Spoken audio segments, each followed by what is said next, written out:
Suara saya terdengar jelas ya, insya Allah. Oke. Semoga lancar wifi-nya sampai selesai.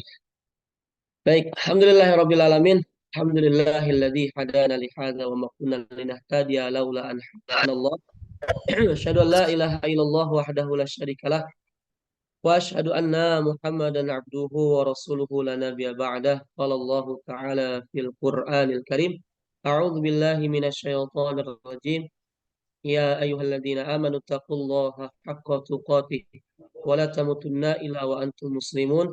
Qala rabbi shrah li sadri wa yassir li amri wa hlul 'uqdatam min lisani yafqahu qawli wa qur rabbi anzilni munzalan mubarakan wa anta khairul munzilin. La ilaha illa anta subhanaka inna kunna minadh dhalimin. Amma ba'd. Wa qala Rasulullah sallallahu alaihi wasallam man shoma ramadhana imanan wa ihtisaban ghufira lahu ma taqaddama min dhanbi. Alhamdulillah, ayah bunda kakak semua, pertama-tama yang paling utama dan yang harus kita utamakan, mari kita panjatkan rasa puji syukur kita atas kehadiran Allah Subhanahu wa taala yang telah memberikan berbagai macam nikmatnya kepada kita semua sehingga kita masih terus diberikan kesempatan, kita masih dibangunkan dari saudara kematian yaitu tidur kita masih diberikan kesempatan untuk bisa memaksimalkan segala upaya kita untuk mendekatkan diri kepada Allah Subhanahu wa taala di bulan yang suci ini, di bulan yang penuh keberkahan ini. Maka bersyukur ya. Ada sebuah hadis yang berbunyi innallaha idza habba 'abdan ista'malahu. Bahwasanya jikalau Allah ingin menunjukkan rasa kasih sayangnya kepada seorang hamba, maka ista'malahu kata Allah. Kata Rasulullah SAW dalam hadisnya. Ya. Maka orang tersebut akan terus dipakai di jalan-jalan kebaikan, di jalan-jalan ketaatan. Maka ini pertanda ya. Pertanda apa? Pertanda Allah sedang sayang-sayangnya sama ayah bunda kakak yang menggunakan waktu ba'da subuhnya ini untuk ikut kajian subuh Zoom. Masya Allah. Ini saya lihat, Masya Allah ya. Apa namanya? Insya Allah nih calon-calon wajah-wajah calon-calon penghuni surga semua nih. Masya Allah. Wah, ini ada Iya. teman juga nih. Zahid Muhammad Kasim ya. Masya Allah. Masya Allah. Barakallahu fikum.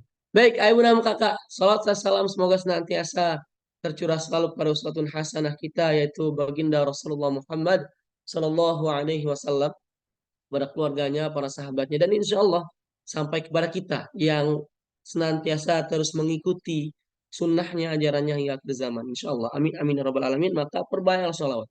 Ya, perbanyak sholawat. Kalau kita mau segala apa yang sifat yang dimiliki oleh Rasulullah SAW, yaitu kalau mungkin udah ada yang ini ya punya bukunya karya guru saya ya kan Dr. Andika Bindika dan Ayah Beben, Ustadz Beben, FAS ya jadi disingkat tuh F Fatona, A amanah, ya kan, S-nya sidik, T-nya tablik. Nah, kalau mau mempunyai keempat sifat yang dimiliki Nabi tersebut, maka perbanyak salawat kata para ulama. Ya, perbanyak salawat kepada baginda Rasulullah Shallallahu Alaihi Wasallam dan semoga kelak ketika kita memperbanyak salawat ketika di dunia, maka insya Allah di akhirat di padang mahsyar kita divalidasi, tervalidasi, terverifikasi oleh Rasulullah SAW untuk menjadi umatnya yang mendapatkan syafaat di padang mahsyar kelak insya Allah. Amin amin ya rabbal alamin. Baik, ayah bunda kakak, Masya Allah. Ini kalau ngelihat di poster ya judulnya orang yang merugi saat Ramadan. Wah, tapi ini di fotonya saya nggak pakai peci, tapi insya Allah ya agak tampil berbeda saya Ramadan ini pakai peci gitu ya. Biasanya nggak pakai peci saya. Oke, baik. Ayah bunda kakak, orang yang merugi ya kan apa namanya orang yang merugi saat Ramadan. Jadi memang saya ingin mengkisahkan dulu, saya ingin berkisah terlebih dahulu. Ada sebuah buku, ya, buku tasawuf yang sangat cukup fenomenal dan ini dikarang karya Buya Hamka, ya, rahimahullahu taala, Allahu yarham. Jadi dalam kitabnya itu, ya, kitab tasawuf yang dikarang oleh Buya Hamka, Allahu yarham, mengisahkan ada satu kisah, ya, beliau rahimahullah Buya Hamka mengisahkan satu kisah tentang tentaranya Zulkarnain. Ya, tentaranya Zulkarnain. Jadi, suatu hari, ayah bunda dan kakak semua, Zulkarnain beserta pasukannya itu ya ingin menaklukkan sebuah negeri, ya kan? Ingin menaklukkan sebuah negeri. Nah, maka ketika di pagi harinya di briefing dulu nih, ya kan? Biasa lah ya, briefing gitu. Apa-apa kita pasti kalau ada acara briefing. Nah, ini mau menaklukkan suatu negeri, maka pasti di briefing dulu pasukannya sama Zulkarnain. Apa namanya?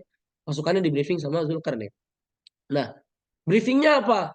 Maka ditekankan di situ oleh Zulkarnain kepada para pasukannya, nanti insya Allah ya kan, kita akan melewati sebuah sungai.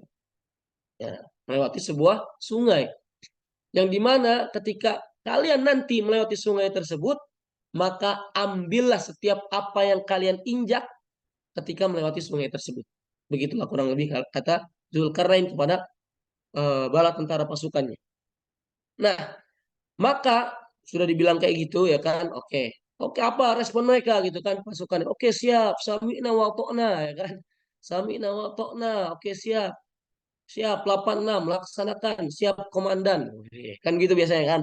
Kalau bawahan terhadap atasannya, ya kan. Kalau misal prajurit ya kita sama lah ya. Kalau misal kita sebagai bawahan terus diperintahkan sama apa namanya diinstruksikan sama atasan kita ya kan leader kita misalnya oh siap bang siap start siap komandan 86 laksanakan sami'na wa atokna sampai tiba pada malam hari dalam perjalanan benar ada sebuah sungai ya sungai yang sangat besar yang dimana memang mau nggak mau harus dilewati oleh pasukan Zulkarnain tersebut. Nah, maka mulai ya kan lewat set masuk ke sungai tersebut apa yang terjadi kira-kira basah. Ayo udah maka kayak pasti basah ya namanya sungai airnya kan basah pasti basah tuh set maka dalam perjalanan melewati sungai tersebut terdapat tiga spesies ya tiga perangai tiga apa namanya perilaku yang ada pada pasukan Zulkarnain tersebut ya maka yang pertama ya kan yang pertama itu ketika golongan pertama ya kan perang yang pertama ini pasukannya di antara pasukannya ada yang ketika melewati sungai tersebut dia basah dan ketika dia apa namanya sebagaimana yang diinstruksikan oleh Zulkarnain ya kan dia ingat tuh oh iya Zulkarnain memerintahkan agar masukkan ke semua apa namanya barang bawaanmu ya tas lah disebut masukkan semua ke dalam tas apa yang kalian injak ya kan ambil semua ya jangan lihat apa itu tapi pokoknya masukkan dia sami'na wa ta'na yang pertama nih ya, benar-benar sami'na wa ta'na sama Zulkarnain ya terdidik terpimpin oke apapun yang dia injak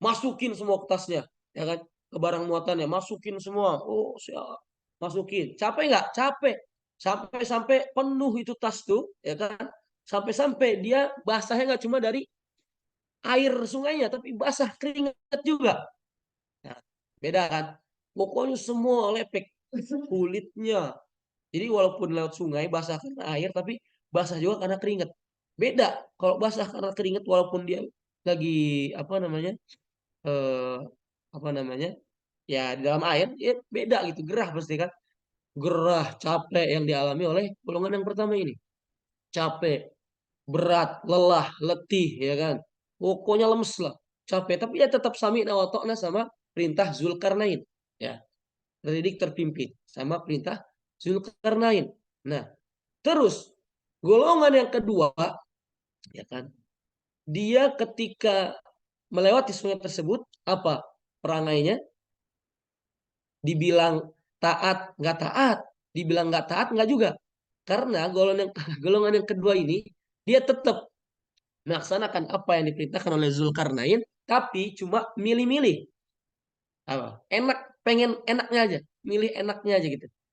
Wah ini agak lembek nih, nggak usah. Ini agak lembek nih, pas di raba-raba ya kan. Oh ini terlalu berat nih, udah nggak usah lah. Jadi dia ringan-ringan aja yang dibilang sama dia pantas cocok buat dia masukkan ke dalam muatannya, dalam tasnya dia ambil. Jadi pilih-pilih gitu. Enggak sepenuhnya dia taat, enggak sepenuhnya dia sami'na wa ta'na sama Zulkarnain. Alhasil apa?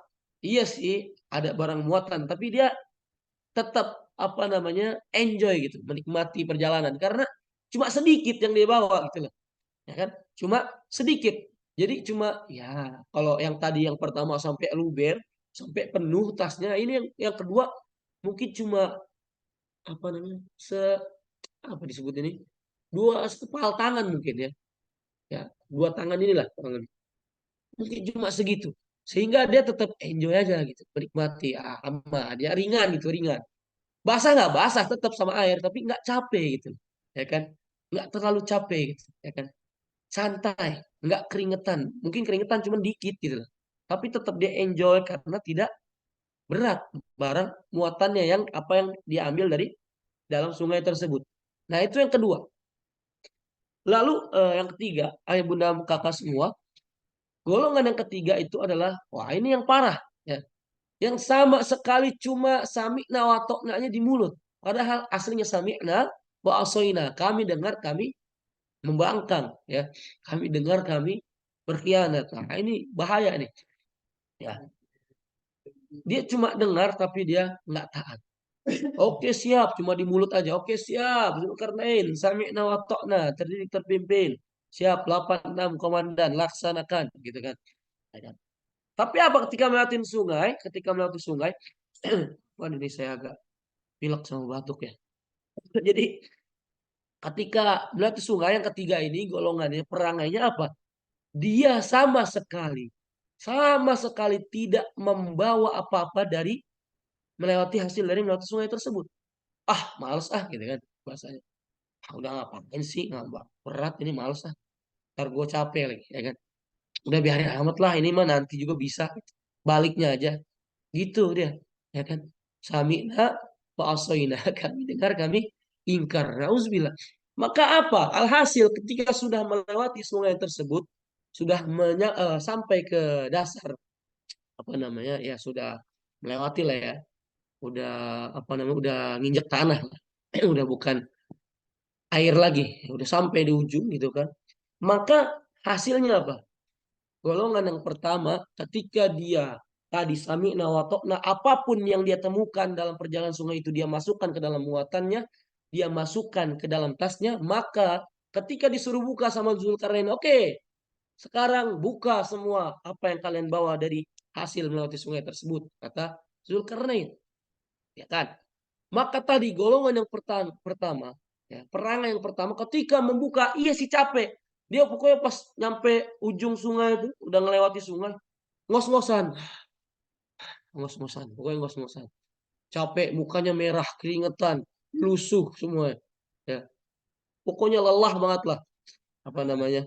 Mukanya tuh terlihat dari raut mukanya sangat capek, sangat lelah. Tapi ketika dia membuka barang muatannya, tasnya, dia takbir dengan sekencang-kencangnya. Allahu Akbar. Apa yang terjadi? Senang, bahagia. Seketika raut wajahnya yang tadinya kecapean, lelah, letih berubah menjadi senyuman yang menggembirakan, senyuman yang membahagiakan. Takbir sangat keras, sangat kencang, sangat membakar semangat. Allahu Akbar. Karena apa? Yang dia buka, yang dia lihat dalam tas tersebut adalah semua bongkahan emas dan berlian, ya, berbentuk batangan. Bayangin. Kenapa dia apa namanya? Langsung seketika hilang capeknya karena hasilnya itu benar-benar kelihatan gitu loh. Ya. Dia senang, oh, ternyata ya, capeknya gua nih, ya kan, capeknya aku, capeknya saya itu ternyata langsung terbayarkan dengan tadi saking dia sami sama toknaknya gitu kan, dia taat sama perintah atasannya tadi. Ketika dibuka, masya Allah, emas dan berlian yang dia dapatkan penuh sampai luber, tasnya nggak muat. Sehingga takbirnya kenceng tadi ya kan. Takbirnya benar-benar apa namanya membuat dia tersenyum lebar. Yang tadinya capek, yang tadinya letih, tadinya cemberut karena kecapean, sedih, letih gitu kan rasanya mau langsung tidur gitu. Tapi seketika langsung berubah menjadi senyuman yang membahagiakan. Nah, itu yang pertama. Lalu apa yang terjadi sama golongan yang kedua? Iya si takbir dia tetap. Ketika dia buka, disuruh buka golongan yang kedua sama Zulkarnain, sama nggak dia capek? Capek benar. Tapi ketika dia buka, takbir sih benar, tapi standar takbirnya. Allahu Akbar.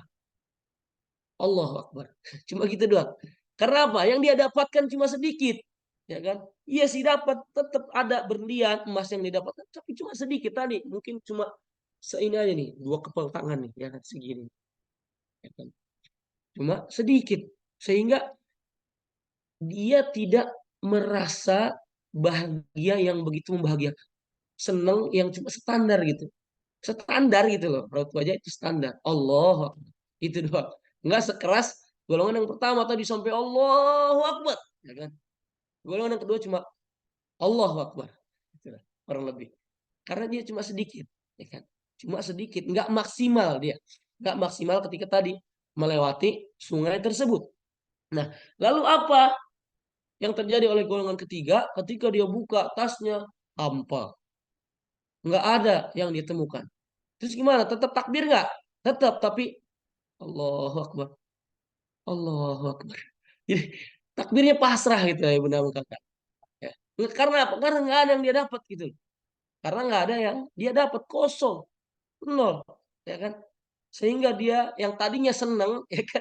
Yang tadi raut mukanya seneng, golongan yang ketiga nih kata karena nggak ada capeknya sama sekali, ringan yang dia bawa selama melewati sungai tersebut, ya kan? Nggak capek, pokoknya nggak keringetan, wah asik lah, basahnya cuma basah dari air lah, dari air sungai tersebut, ya kan? Sehingga dia tidak menampakkan wajah yang kelelahan.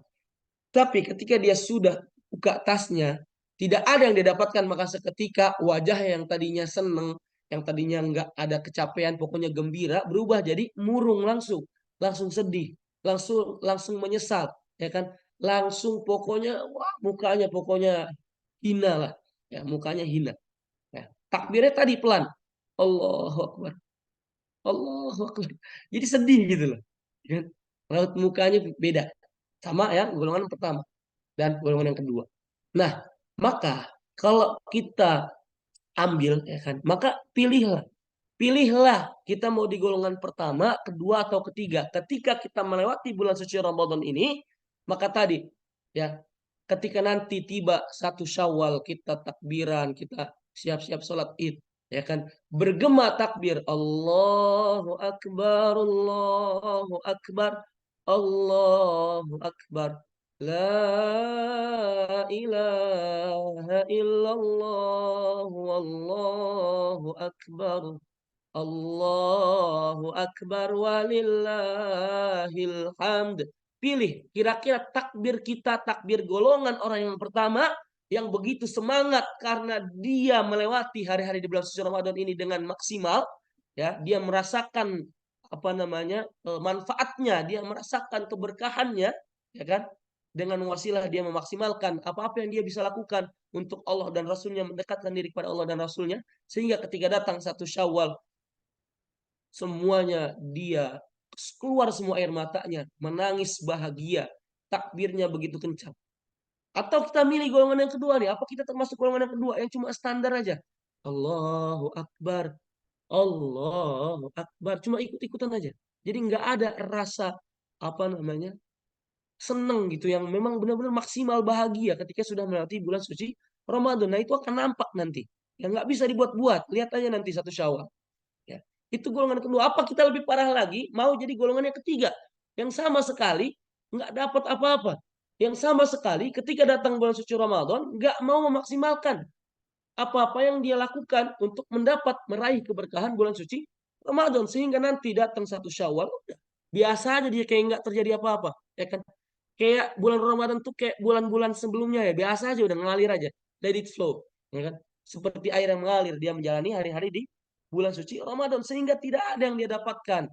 Ayah Bunda Makadi, ketika nanti tiba datang satu Syawal, takbiran dia biasa aja, bahkan aku bilang banyak mungkin ada yang nggak mungkin sholat id gitu kan, karena begadang mungkin, ya kan, dia habiskan hari-hari di bulan suci Ramadan buat begadang, ya kan. Sahur sih sahur, ya ikut sahur gitu ya kan. Ikut sahur nggak dia ikut, tapi habis sahur langsung tidur seharian, bangun-bangun ajan maghrib. Ada nggak yang begitu? Ada. Enggak, ada banyak.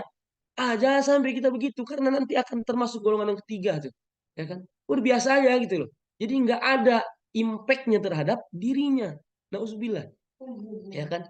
Makanya coba kalau kita lihat ya Quran surat kedua, ya surat Al-Quran surat kedua surat Al-Baqarah ayat ke-183.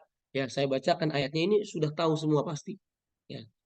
Ayah bunda kakak kawan-kawan semua pasti sudah tahu semua ayat ini. A'udzubillahi minasyaitonirrajim.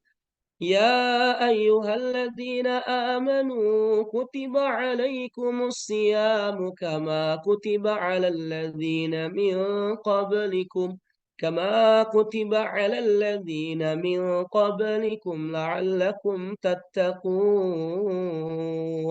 Wahai orang yang beriman, ya kutiba alaikumusiyam, diwajibkan atas kalian berpuasa di bulan suci Ramadan. Kama kutiba alal ladzina min qablikum, sebagaimana orang-orang sebelum kalian. Apa gunanya kita berpuasa full sebulan di bulan suci Ramadan? La'allakum tattaqun, agar kita menjadi pribadi yang bertakwa ketika keluar bulan suci Ramadan, gitu loh. Tetapi kabar buruknya, ya, nggak semua, itu yang tadi golongan yang ketiga, nggak semua ketika melewati bulan suci Ramadan dia menjadi orang yang bertakwa. Karena dijelaskan oleh Imam As-Suyuti, kalimat la'alla di situ, ya, apa artinya? Ya, harfun taroji. Jadi harfun taroji itu dalam ilmu nahwu sebagai kalimat pengharapan, penuh harap. Ya, saya tanya ibu dan kakak, ketika kita punya harapan besar, ya kan, misal saya tanya teman saya si Kosim, ya kan, Sim, ente punya harapan besar jadi atlet atlet basket internasional. Ente mau nanti punya penghasilan sebulan 100 juta, amin, insya Allah. Nah, kira-kira ente punya harapan sebesar itu, kira-kira bisa nggak dicapai dengan cara antum nggak memaksimalkan, ente nggak memaksimalkan apa-apa yang bisa ente lakukan untuk menuju hal tersebut, untuk bisa jadi atlet internasional, untuk bisa dapat penghasilan 100 juta per bulan, bisa nggak? Mustahil, karena nggak bersungguh-sungguh, benar nggak? Bisa tersebut tercapai ya kalau kita bersungguh-sungguh, punya planning, punya rencana untuk mendapat hal tersebut. Sama, kalau kita mau jadi orang yang bertakwa selama bulan suci Ramadan sampai nanti keluar, maka bersungguh-sungguh lah. Seperti tadi golongan yang pertama ya Bunda Kakak. Ini ada yang nge-share apa nih? Coba tolong admin. Nah, ya, begitu. Perlu sungguh-sungguhan kata Imam Asyuti. Jadi la'ala di situ kalimat penuh harap. Jadi nggak semuanya bisa Bunda Kakak. Seperti tadi ada menjadi golongan orang yang ketiga. Tinggal kita pilih mau jadi golongan yang pertama, kedua atau ketiga. Ketika melewati bulan suci Ramadan, akankah kita memaksimalkan dengan berbagai macam kegiatan kebaikan, positif, ketakwaan, hal-hal yang bisa mendekatkan diri kita kepada Allah, atau kita isi hari-hari di bulan suci Ramadan dengan tidur seharian, dengan gibah, dengan mengadu domba, dengan apalagi nggak sholat, terus apalagi, Hah, apalagi misal nggak mau berbagi, hasad, dengki, ya. Apalagi berbohong, berdusta selama bulan suci Ramadan. Nauzubillah, maka dia tidak akan bisa menjadi orang yang bertakwa. Ya. Sejalan tadi. Makanya kenapa ada sabda Rasulullah SAW, ya, kam min shaimin laisa lahu min siyamihi ilal jual atos. Berapa banyak orang yang berpuasa di bulan suci Ramadan, ya, tetapi tidak ada sedikit pun yang didapatkan selain apa? Ilal jual atau selain rasa lapar dan dahaga selama di bulan suci Ramadan. Nauzubillah, jadi nggak ada manfaatnya gitu. Percuma dia puasa. Kalaulah kita milih menjadi golongan ketiga, kalau kita milih jadi golongan yang ketiga, saran saya nggak usah nunggu Ramadan kita merasakan lapar dan haus, ya kan? Bisa di bulan-bulan sebelumnya, gitu loh. Sayang, capek doang, gitu loh. Nggak ada hasilnya yang kita dapat, ya. Cuma lapar dan haus aja, dahaga aja.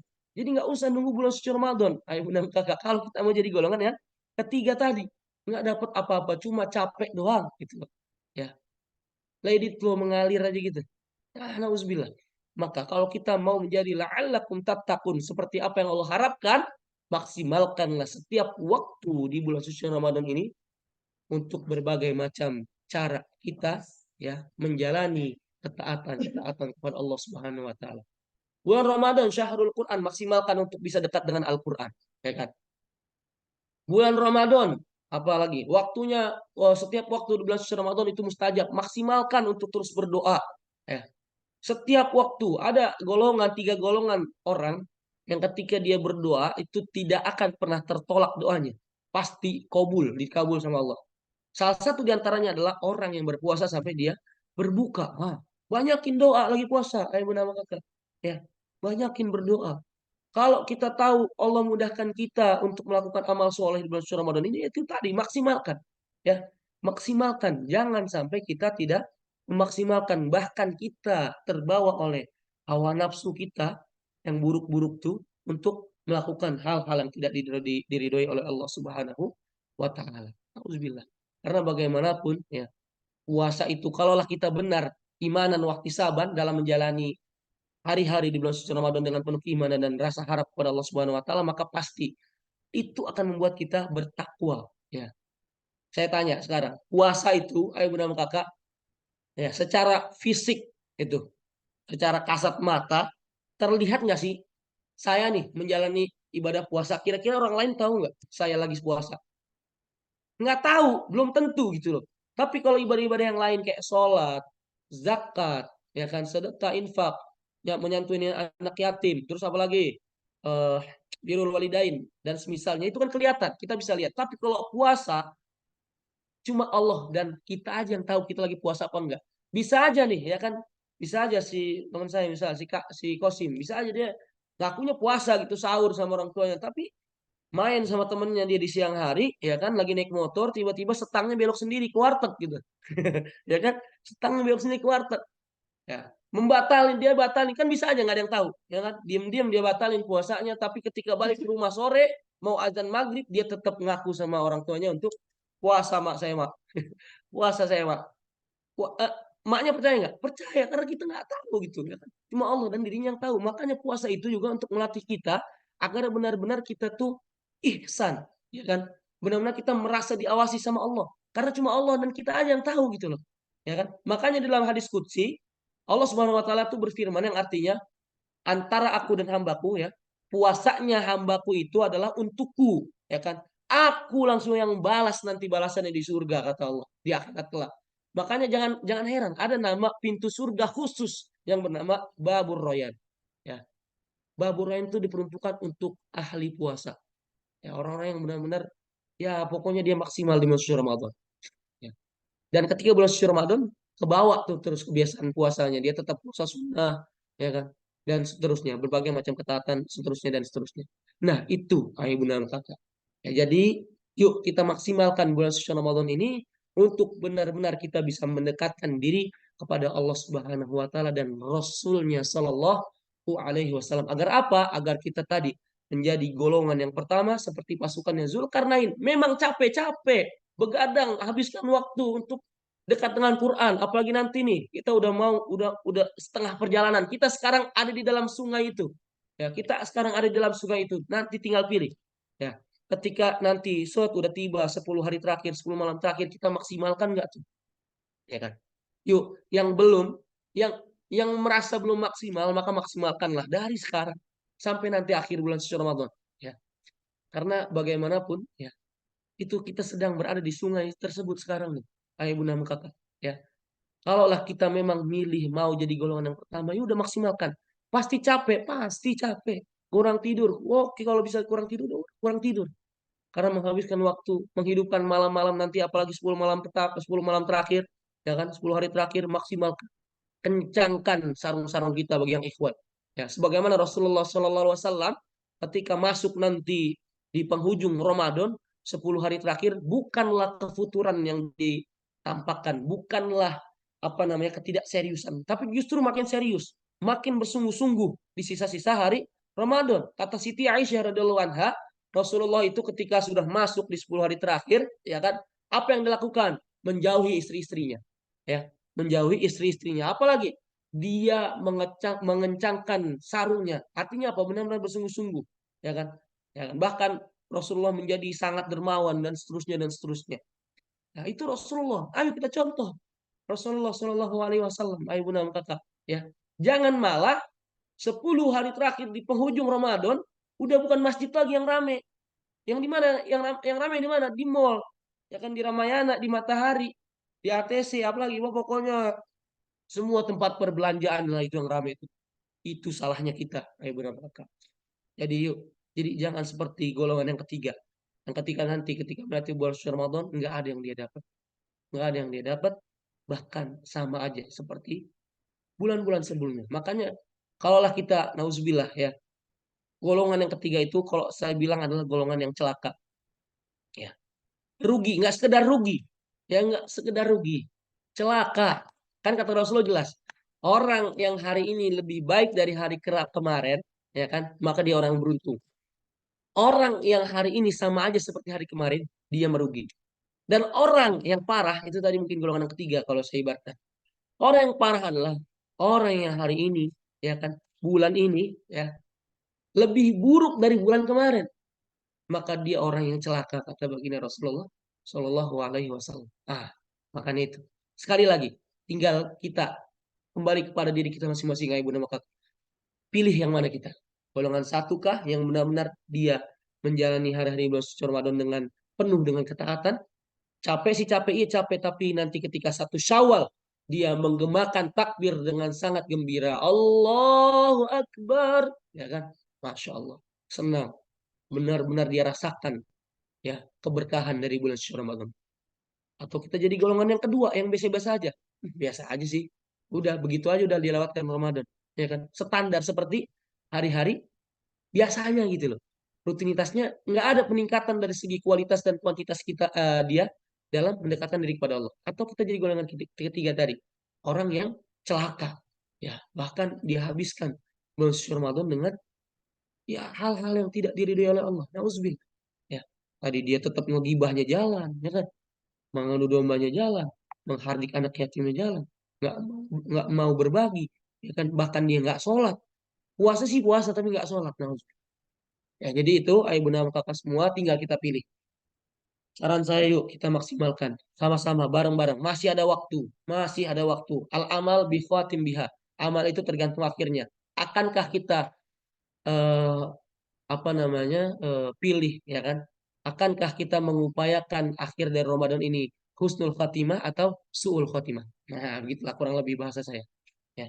Yuk, yuk kita usahakan Ramadan kita ini tahun ini menjadi Ramadan yang husnul khatimah. Dan kita berdoa semoga kita menjadi orang yang bertakwa kepada Allah Subhanahu wa taala ketika bulan suci Ramadan dan kita hadapi 11 bulan yang akan datang sampai nanti Allah pertemukan kita lagi di bulan suci Ramadan selanjutnya insyaallah. Amin amin ya rabbal alamin. Usikum min nafsi wa iyyakum bittaqullah faqad fazal muttaqun. Mungkin itu saja ibu dan kakak yang bisa saya sampaikan.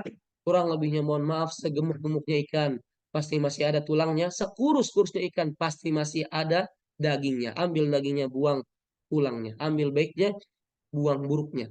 Jika ada yang benar itu datang dari Allah Subhanahu wa taala, jika ada yang salah pasti itu datang dari diri saya pribadi, ayah bunda kakak. Mohon dimaafkan sebesar-besarnya ya segala kesalahan yang saya lakukan dan saya mohon ampun kepada Allah Subhanahu wa taala. Rabbana taqabbal minna innaka antas samiul alim. Eh, Subhanakallahumma bihamdik asyhadu an la ilaha illa anta astaghfiruka wa atubu ilaik. Mungkin itu saja saya kembalikan ke MC kita ya Ustadz Sabat. Wassalamualaikum warahmatullahi wabarakatuh. Waalaikumsalam warahmatullahi wabarakatuh. Masya Allah, tabarakallah. Banyak nih yang didapat nih. Kalau saya pribadi banyak yang didapat. Ya, bang kakak semuanya harusnya juga bisa kemudian banyak mengambil pelajaran ya dari kemudian materi yang sudah disampaikan oleh Ustadz Jaya Wijaya ya tentang kemudian orang-orang yang merugi di bulan Ramadan ini. Ya, akankah kita itu menjadi golongan yang pertama kah yang kemudian bisa dengan serius gitu. Kita kemudian menjalani bulan Ramadan mengambil semuanya maruf lah bahasanya ya begitu, sholatnya, puasanya gitu ya, amalan ibadah-ibadah lainnya dia bawa semua gitu bahasanya. Ataukah kita menjadi golongan yang kedua yang setengah-setengah dalam menjalani bulan Ramadan. Artinya kalaulah kemudian memberatkan kita nggak mau. Kalaulah kemudian itu susah rasa kita rasakan gitu ya, kita jalani susah kita nggak jalani.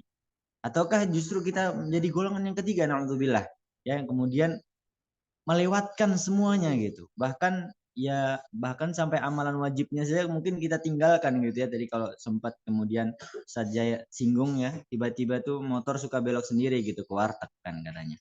Nah itulah kemudian kita yang memilih, kita yang menentukan ya bunda bang kakak semuanya ya. Masya Allah, tabarakallah, ini ilmu daging banget untuk kemudian bisa kemudian kita ambil hikmahnya dan juga kita langsung masuk ke sesi tanya jawab nih ayah bunda bang kakak semuanya ya. Nah, bagi ayah bunda bang kakak semuanya yang ingin kemudian bertanya ya tentang kemudian masalah tentang seputar puasa Ramadan atau apapun itu ya silahkan kemudian bisa dihidupkan audionya ataupun kalau malu-malu gitu ya kan karena suka malu-malu nih kadang ayah bunda nih boleh langsung ditulis di kolom komentar nanti insya Allah akan ada kemudian Ustadz Jaya yang akan menjawab apapun pertanyaan dari ayah bunda bang kakak semuanya. Masya Allah. Ayo baik ayah bunda bang kakak semuanya ditunggu. Ada yang ingin bertanya?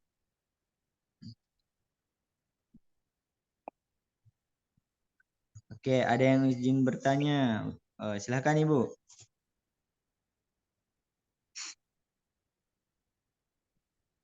Hmm. Sembari menunggu nih Bunda Sari ini tadi Ibu Eni Mariat. Ustadz tadi menjelaskan 3 orang yang doanya tidak tertolak yaitu 1 orang berbuka puasa, orang puasa ketika berbuka. Untuk nomor 2 dan nomor 3 mohon diulang Ustadz, kelewat katanya. Oh, Ustadz Jaya.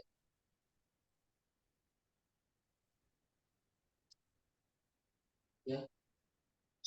Jadi Ustadz bilang kan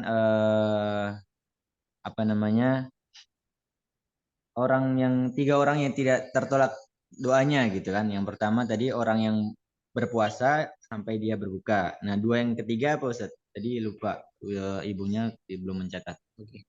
3 golongan orang yang tidak tertolak doanya. Ya.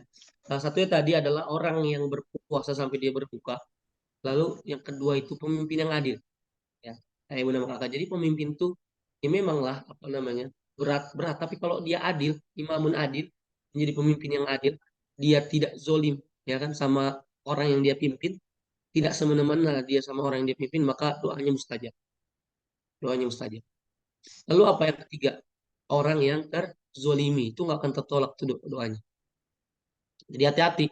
Kalaulah kita ada orang yang kita zolimi selama hidupnya, hati-hati. Kalaulah dia angkat tangan doakan keburukan, ya sama orang yang dia merasa dizolimi sama orang tersebut, hati-hati. Karena sangat mustajab. Hati-hati. Jadi begitu, ya. Siapa tadi? Ibu, ibu, siapa? Ustaz. Ibu Weni Ibu Maria. Weni, begitu ya, Ibu Weni. Makasih Ustadz. Allahu a'lam. Oke. Baik, terima kasih banyak Ustaz Jaya ya. Ini ada yang bertanya lagi atas nama Bapak Amir. Amir Pitung. Boleh hari saya membayar fitrah? Maksudnya gimana nih? Mungkin Boleh gini ya. Mungkin saya kapan membayar. boleh gitu membayar zakat fitrah kali ya? Ya, Ya, mungkin. mungkin seperti itu. Gimana, Ustaz? Kapan? Oke. Kapan kita boleh membayar zakat? Ya kan, zakat fitrah. Maka ini dibahas dalam pembahasan fikih. Jadi ada berbagai macam pendapat.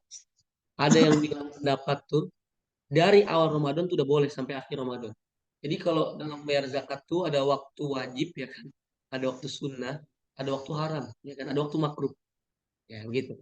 Jadi intinya gitu, yang apa namanya, ada yang berpendapat boleh dari awal Ramadan, 1 Ramadan sampai nanti menjelang sholat Id, ya kan.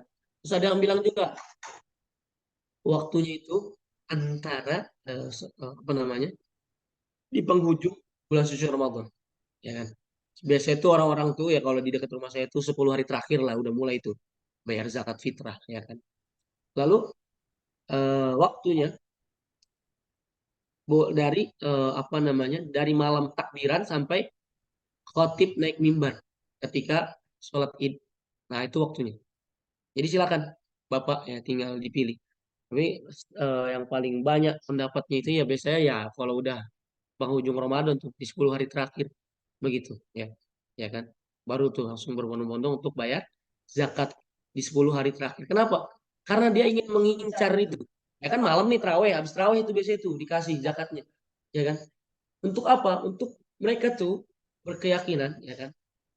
Karena ingin bertepatan dengan malam Lailatul Qadar itulah. Yang malam ganjil misal. Supaya dapat tuh pahalanya berlipat-lipat ganda. Begitu. Ya.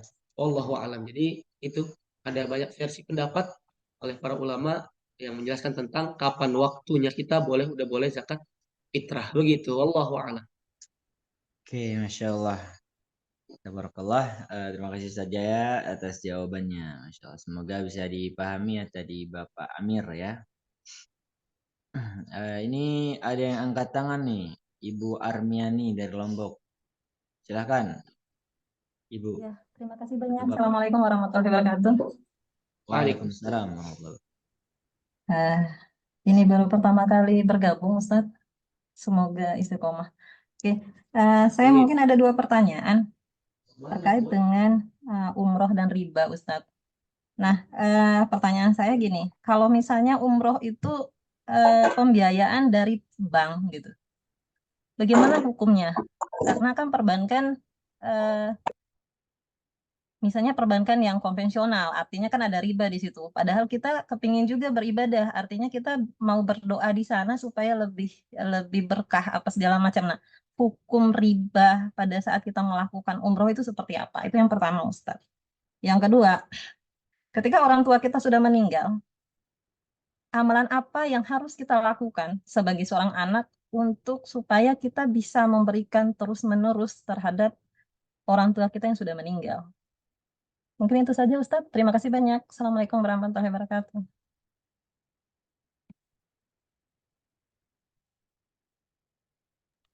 Cek. Yang pertama, Masya Allah, ini Ibu Armiani dari Lombok ya Bu, NTB, Barakallahu Fik. Semoga istiqomah selalu mengikuti setiap apa namanya ya, program khususnya kajian ya, silat otak, kajian satu doa yang diadakan oleh Masjid Muslim Indonesia. Semoga istiqomah Bu, Barakallahu Fik. Amin. Baik, yang pertama, boleh nggak kita menerima hadiah sekalipun itu umroh gitu ya dari bank konvensional, dari bank konvensional ya, yang dimana kita tahu secara jelas ya kan, kita tahu bahwasannya bank konvensional gitu kan, maka pasti ada unsur ribanya di situ ya kan, riba ya. Jangankan apa namanya pendapatan yang memang dihasilkan sama bank tersebut, bahkan hatta sampai seorang satpam pun yang bekerja di bank konvensional, maka itu menjadi golongan yang memang termasuk dia melakukan riba di dalamnya gitu loh. Walaupun cuma sekedar jadi satpam gitu. Ada hadisnya itu panjang. Allah kurang lebih ya kalau nggak salah bunyi hadisnya itu, Allah melaknat gitu kan orang yang melakukan riba, memakan harta riba, ya kan, yang membawa semuanya lah satpam di situ termasuk.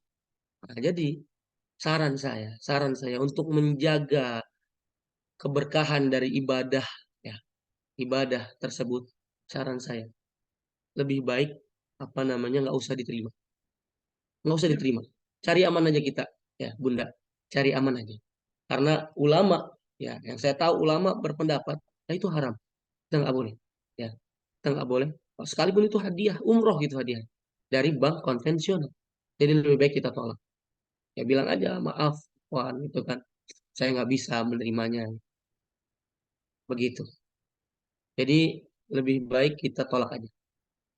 Terus gimana kan pengen beribadah, sabar, sabar. Jangan kita apa namanya melaksanakan suatu ibadah dengan cara yang salah. Lebih baik kita sabar. Ya.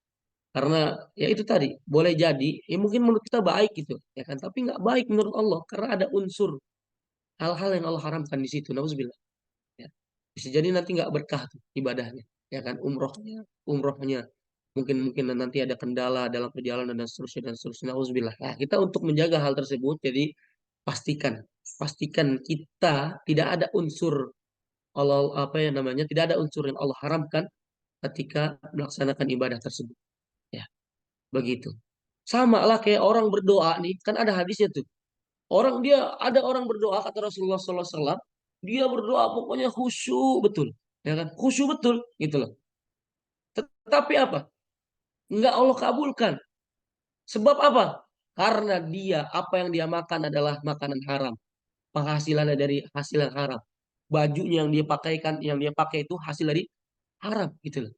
Nah, jadi itu nggak berkah. Allah justru melaknat gitu loh. Nauzubillah. Ya, nauzubillah. Jadi saran saya, yuk lebih baik ditolak begitu Bu ya. Itu yang pertama. Lalu yang kedua, eh, tadi bagaimana upaya ya untuk kita bisa berbakti sama orang tua gitu ya. Birrul walidain walaupun orang tua udah meninggal gitu ya Bu, kurang lebih. Ya, kan, Ibu Iya, Pak Ustadz. Aryani. Iya, Ya, betul Bu. iya, betul. Oke. Maka kalau kita menjadi anak yang benar-benar soleh, bukan solehah, anak yang benar-benar ya investasi akhirat lah ya untuk kedua orang tua kita, maka insya Allah segala amal ibadah yang kita lakukan itu menjadi amal jariah untuk orang tua kita. Dan makanya diniatkan juga, ya diniatkan juga. Kalau saya di sini, ya ayah bunda kakak, para santri pondok CO, ya kan, santrinya itu ketika kita mau baca Quran aja kita kita tawasulkan gitu loh, ya kan, kita doakan juga orang tua kita, ya Allah semoga apa yang kita baca juga ini menjadi wasilah pahala jariah untuk kedua orang tua kita. Jadi sambil diniatkan juga ketika kita bersedekah, niatkan juga untuk orang tua. Ketika kita sholat, ya Allah semoga mengalir pahalanya kepada kedua orang tua gitu. Ketika kita berkurban dan seterusnya, niatkan untuk pahala jariah juga untuk orang tua kita. Karena apa namanya, ada 3 amalan ya yang terputus ketika anak Adam meninggal, ya kan. Inna tamamal insan in koto amaluhu illa min talasin, kata Rasulullah. Ya, ketika anak Adam meninggal maka terputus semua amalnya illa min salasin, kecuali 3 hal.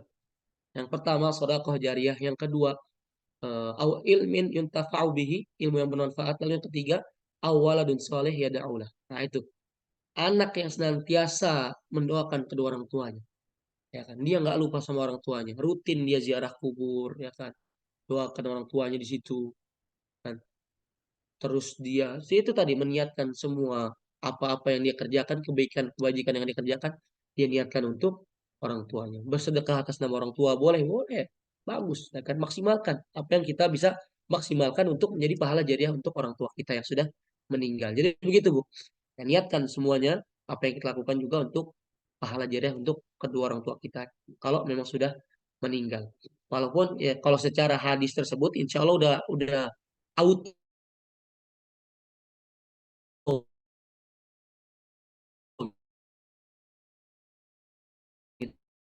gitu loh. Udah otomatis. Allahu a'lam, semoga bisa terjawab. Oke, Masya Allah. Semoga bisa terjawab ya pertanyaan dari Ibu. Ibu siapa tadi? Apaan ya? Semoga terjawab ya Ibu ya. Baik, ayah bunda bang kakak semuanya. Ini ada pertanyaan lagi nih Ustaz Jai. Ini tadi yang sempat nanya tapi ditunggu tadi kan. Dari Bunda Sari.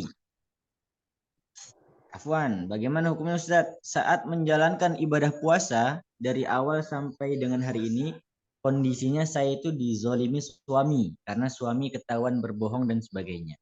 Dari itu komunikasi saya tidak baik dengan suami. Bagaimanakah puasa saya Pak Ustadz? Karena ke hati kecewa tapi secara bakti tetap saya jalani. Apakah puasa saya akan diterima oleh Allah? Syukran. Gimana Ustadz Jai? Masya Allah, nih pertanyaannya tentang suami istri gitu ya, orang yang sudah berumah tangga. Insya Allah saya jawab walaupun saya belum berkeluarga ya. Ya, Gak gimana usah kode kalau gitu dong. bukan curhat Gak ini. usah kode dong. Nggak kode. Oke, jadi gimana kita apa namanya lagi berpuasa gitu, tapi kondisi saya ya, kondisi ibu sebagai istri dizolimi sama suami, ya kan, karena suami ketahuan berbohong. Wallahu alam, saya pastinya nggak tahu itu ya karena apa berbohongnya dan seterusnya. Ya mungkin jangan juga didetailkan di sini gitu ya. Oke. Yang pertama, yakini sudah pasti pahala ibu sebagai istri yang dizolimi tapi tetap berusaha semaksimal mungkin untuk berpuasa gitu ya, memaksimalkan apa yang bisa dimaksimalkan dalam ketaatan kepada Allah di bulan suci Ramadan, maka pasti pahala ibu dengan pahala orang lain itu beda. Pahala ibu jauh lebih banyak insya Allah, karena kondisinya ya beda gitu. Kondisinya memang benar-benar lagi kondisi sedang terzolimi, sedang sulit dalam menjalankannya gitu kan. Pokoknya sulit lah, pokoknya susah lah gitu. Maka pasti yakini itu lebih banyak, pahala ibu lebih banyak. Ya. pahala ibu lebih banyak insya Allah. Sama aja kayak orang kaya, ya kan, punya duit 100 juta, dia berinfak 10 juta. Sama orang yang kedua, dia punya duit 100.000, ya kan, dia sedekahin 50.000, setengah dari hartanya. Nah, maka pasti lebih banyak pahala orang yang kedua, walaupun cuma 50.000. Nah, dibandingkan dari tadi harta yang punya 100 juta tapi cuma 10 juta yang dia infakkan. Sama kayak ibu, beda pasti amalannya. Beda pasti pahalanya, Bu, insya Allah. Allah tambah. Ya. Allah berikan banyak pahala di situ, insya Allah. Yakini, yakini. Nah, kesempatan. Kalau memang lagi dizolimi. Ya. Tapi ini ya, tetap kita harus berbakti sama suami. Ya. Selama belum ada apa namanya perintah suami yang memang perintah itu Allah murkai, maka nggak ada cerita kita nggak taat, begitu Bu. Terus tetap tetap taat. Nah, justru kesempatan lagi dizolimi, doakan. Doanya makbul kan tadi, orang yang terzolimi. Doakan kebaikan untuk suami ibu. Ya, ya Allah, lembutkan hati suamiku ya Allah. Ya Allah, berikanlah hidayah untuk suamiku ya Allah. Ya Allah, lembutkanlah hatinya ya Allah agar bisa menjadi suami yang memang bisa memenuhi haknya sebagai seorang suami terhadap istrinya gitu loh. Ya kan? Doa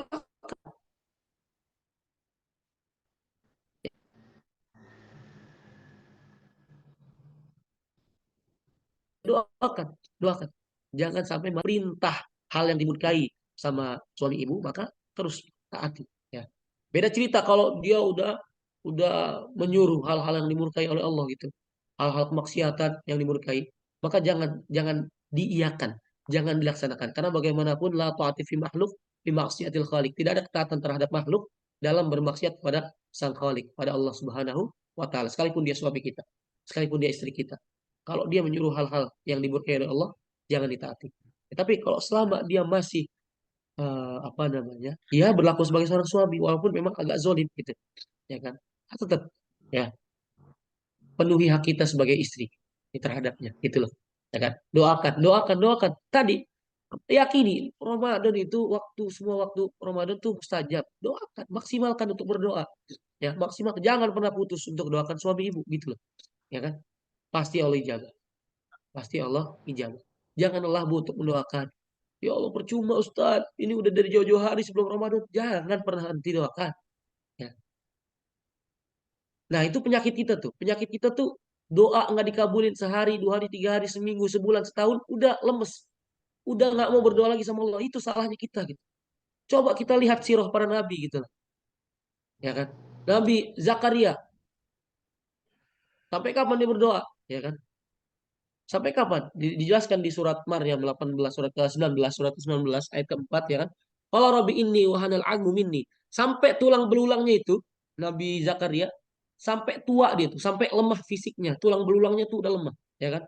Wasta'ala ra'su sayba, sampai beruban Bu berdoa tuh. Ya, belum juga Allah kabulin. Ya, sampai beruban, penuh uban gitu loh, saking udah tuanya gitu, udah lansia. Tapi apa kata Nabi Zakaria? Ini yang harus kita contoh. Walam akum bidu'aika rabbi syaqiya. Maka demi Allah ya Allah, aku tidak akan pernah kecewa dalam berdoa kepadamu. Terus dia berdoa sampai saatnya Allah kabulkan, ya kan? Allah kabulkan. Kan doanya untuk meminta keturunan. Sampai Allah kabulkan, sampai tiba waktunya, ya kan? Allah karuniakan anak yang bernama Yahya. Sekaligus tuh nggak cuma orang biasa Nabi Yahya, seorang nabi, orang yang soleh, masya Allah. Nah itu buah dari keistiqomahan dalam berdoa gitu, Bu. Jadi jangan kita lemes gitu, jangan baper kalau belum dikabulin gitu loh doa kita. Terus doakan suami ibu gitu loh. Rasulullah pun demikian Bu, minta kiblat dipindahkan dari Masjidil Aqsa ke Masjidil Haram butuh waktu berapa lama? Belasan tahun kata para ulama. Ya, qad nara taqallubu wajhika fis sama falan waliyannaka qiblatan tardaha. Ayat ke-145 kalau nggak salah, 100 awal mula juz kedua lah ya, Al-Baqarah. Coba dilihat. Jadi Rasulullah tuh seringkali dilihat sama Allah menengadahkan tangannya, mukanya ke langit untuk doa. Ya, doa minta apa? Dipindahkan kiblat dari Masjidil Aqsa ke Masjidil Haram. Berapa lama baru Allah kabulin? Belasan tahun kata para ulama. Ada yang bilang 14, 13, 14, 15 sampai 16 tahun baru Allah kabulkan. Kebayang nggak? Itu Nabi, Bu. Kita gimana? Makanya jangan pernah putus. Jangan pernah merasa sia-sia gitu loh. Apa yang kita lakukan untuk kebaikan gitu loh. Ya, jadi terus doakan. supaya Allah lembutkan hatinya. Ya, saya juga insya Allah saya doakan ya untuk ibu yang bersangkutan Ibu Abu Sari. Semoga Allah berikan keluarga yang sakinah mawaddah warahmah. Semoga Allah lembutkan hati suami ibu agar bisa memenuhi hak-hak sebagai suami, hak dan kewajiban sebagai suami terhadap keluarganya. Amin amin ya rabbal alamin. Jangan pernah berhenti berdoa ya ibu. Wallahu a'lam. Insyaallah tabarakallah. Alhamdulillah semoga terjawab ya Ibunda Sari tadi pertanyaan dari Bunda Sari yang sudah jawab dari Ustadz Jaya.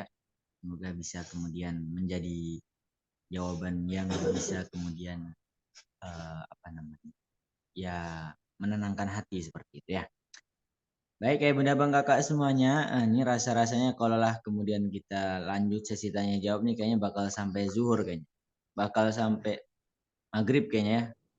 Kita bakal kalah war takjil nanti ya. Kalau misalnya kita lanjutkan gitu ya. Karena kita harus war takjil juga ya. Baik ya Bunda Bang Kakak semuanya, nanti kalau kemudian ada pertanyaan yang belum terjawab, ini bagi Bunda Bang Kakak ini banyak nih di chat nih. Ada yang tadi sempat angkat tangan juga, afwan sebelumnya, karena untuk kemudian untuk efektivitas waktu juga, nanti boleh langsung ditanyakan ke CS-nya masing-masing ya. Nanti insya Allah akan disampaikan ke Ustaz Jaya dan insya Allah akan dijawab via VN nanti insya Allah ya. Jadi tetap jangan kemudian berkecil hati, nanti bisa kemudian salurkan atau di forward pertanyaannya ke CS masing-masing. Seperti itu ya Bunda Bang Kakak semuanya. Dan juga ya Bunda Bang Kakak semuanya, di sini di Masjid Muslim Milioner ya memfasilitasi sekali lagi tentang kemudian pembayaran fidyah, kafarat atau zakat ya. Nanti kemudian kami dari Masjid Muslim Milioner memfasilitasi itu. Jadi Bunda Bang Kakak semuanya bisa tadi yang kemudian kris ataupun nomornya tadi udah di screenshot ya, bisa kemudian digunakan lewat itu gitu. Atau nanti boleh tanya ke CS-nya masing-masing juga. Nah, Bunda Bang Kakak semuanya, ini di sini saya akan kemudian sedikit memaparkan salah satu program rutin dari Masjid Muslim Milioner ya, yang kemudian insya Allah udah banyak yang kemudian jamaah yang istiqomah dan merasakan benefitnya begitu. Ini yaitu adalah program MIM, menghafal itu mudah. Nanti ya Bunda Bang Kakak semuanya di situ akan difasilitasi untuk kemudian menghafal Al-Qur'an itu dengan mudah. Ya, yang mungkin stigma orang-orang di luar sana itu banyak yang kemudian mengatakan menghafal Quran itu susah gitu. Boro-boro menghafal Quran bacanya aja masih belum benar gitu, masih belum bisa. Nah, justru karena belum bisa lah. Ini waktu yang tepat untuk belajar. Nah, di sini ada program MIM yaitu menghafal itu mudah. Ini benar-benar mudah seperti itu ya. Jadi tinggal kemudian Bunda Bang Kakak semuanya nanti kalau kemudian punya keinginan bisa kemudian mengikuti dan insya Allah ketika mengikuti pasti langsung bisa. Nah karena ini udah banyak kemudian testimoninya juga dan Bunda Bang Kakak semuanya di sini juga banyak jamaah yang kemudian ikut silatota yang hadir pada pagi hari itu jamaah MIM juga sebenarnya ya. Jadi Bunda Bang Kakak semuanya yang belum ikut boleh kemudian sangat-sangat dianjurkan untuk ikut. Apalagi ini di bulan Ramadan, bulan Al-Quran. Jadi setidaknya kita akan lebih romantis lagi dengan Al-Quran. Dengan kemudian salah satunya, kalau kemudian biasanya kita baca aja, tilawah aja, di sini kita isi dengan menghafal juga. Seperti itu ya Bunda Bang Kakak semuanya. Insya Allah itu nanti di Senin pagi dan juga Rabu pagi insya Allah selama bulan Ramadan. Seperti itu. Baik ya Bunda Bang Kakak semuanya. Kalaulah kemudian Bunda Bang Kakak semuanya tertarik ya, dan semoga tertarik seperti itu untuk mengikuti MIM, nanti bisa kemudian menghubungi CS masing-masing atau bisa langsung ke kontak Teh Sari ya, 081 990 40 3595 ya. Jadi boleh, tadi itu ada chat tuh dari Teh Sari. Boleh langsung dihubungi ya Bunda Bang Kakak semuanya. Insyaallah nanti Ustaz Jaya juga fasilitator MIM juga, nanti kalau Bunda Bang Kakak semuanya ingin ketemu lagi ya, kangen sama Ustaz Jaya, nanti ikut MIM biar bisa ketemu lagi ya. Baik begitu Bunda Bang Kakak semuanya ya. Ini kayaknya